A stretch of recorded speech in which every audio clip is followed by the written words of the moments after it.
దేశంలో దళితులు, గిరిజనులు, ఆదివాసీలు, బలహీన వర్గాలు, మైనార్టీలను దృష్టిలో పెట్టుకొని ఆనాడు డాక్టర్ బాబాసాహెబ్ అంబేద్కర్ గారు ఒక గొప్ప రాజ్యాంగాన్ని మనకు అందించడం జరిగింది. ఈ రాజ్యాంగం ద్వారా సంక్రమించిన ఎస్సీ, ఎస్టీ, బీసీ, మైనారిటీ రిజర్వేషన్లు విద్యా, ఉద్యోగ, ఉపాధి అవకాశాలలో వాళ్ళ అభ్యున్నతి కోసం కృషి చేస్తూ ఈనాడు వీళ్ళందరూ కూడా డాక్టర్లు, లాయర్లు, ఇంజనీర్లుగా, ఐఏఎస్, ఐపీఎస్లుగా రాణించి ఈ దేశం యొక్క ప్రగతిలో వాళ్ళు భాగస్వాములుగా ఉన్నారు. ఈరోజు భారతీయ జనతా పార్టీ దేశంలో 400 సీట్లు సాధించడం ద్వారా రాజ్యాంగాన్ని మార్చాలనే కుట్ర చేస్తున్నది.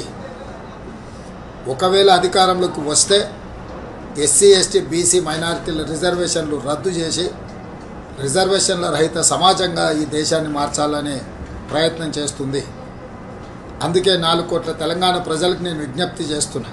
తెలంగాణ సమాజం అందరూ కలిసికట్టుగా కాంగ్రెస్ పార్టీకి శ్రీమతి సోనియా గాంధీ, శ్రీ మల్లికార్జున్ ఖర్గే గారు, శ్రీ రాహుల్ గాంధీ గారి నేతృత్వంలో ఎన్నికల బరిలో దిగిన ఇండియా కూటమిని గెలిపించడం ద్వారా ఎస్సీ, ఎస్టీ, బీసీ, మైనారిటీ రిజర్వేషన్లను కాపాడుకోవడం, మన రాజ్యాంగ స్ఫూర్తిని డాక్టర్ బాబాసాహెబ్ అంబేద్కర్ గారు ఇచ్చిన ఆలోచన విధానాన్ని ముందుకు తీసుకెళ్ళాలి. కాబట్టి మిత్రులారా, మీరందరూ కూడా కాంగ్రెస్ పార్టీకి అండగా నిలబడి 13 తారీఖు నాడు జరగబోయే ఎన్నికలలో కాంగ్రెస్ అభ్యర్థులను గెలిపించాల్సిందిగా మీ అందరికీ నేను విజ్ఞప్తి చేస్తున్నా.